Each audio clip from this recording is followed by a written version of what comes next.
Happy Valentine's po sa lahat-lahat. Ito ay mayroong nagpagawa sa atin.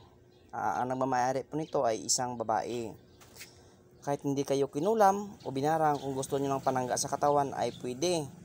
Kaya marami akong gamit na malaki, mayroong maliit, kaya parang kayang-kaya po ng bulsa.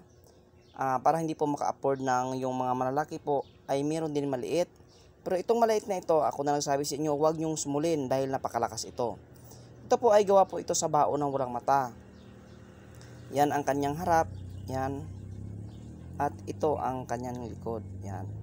At maganda pa yan. Ang napakaganda pa dito ay kasi ang palawit na yan ay ito po talaga ay stainless. Yan.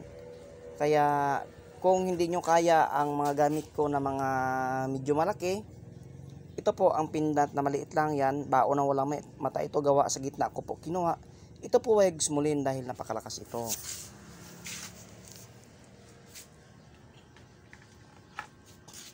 Yan. For example, hindi nyo kaya bilhin ang ganyan, pinag-isa, pinagsama-sama, or ito kung hindi nyo yan kaya, or ganyan, dahil marami na talagang props ito na ginawa natin yan, nuwano at saka nuwana. Bigyan nyo rin po, kung wala po kayong girlfriend, ngayong Valentine's Day, ay bigyan nyo po ng regalo ang inyong sarili. Yan, gamit po ng mga totoo, maswerte po sa pumuhay, at swerte po sa negosyo. Yan. Yan. Kung hindi nyo kaya ito maliit, hindi nyo kaya, ito po, sorry pala, kung hindi nyo pala kaya itong mga malaki na mga gamit yan, dahil maraming props na yan, marami na yung disenyo na ginawa, yan, ito, dito kayo, yan, sa pendant lang. Ang pendant na ito ay napakalakas rin. Yan, pulido po yan. At saka yan, mga gamit na yan, ito po ay sarili ko po yan na gamit. Yan. Napakaganda pong gamit ito.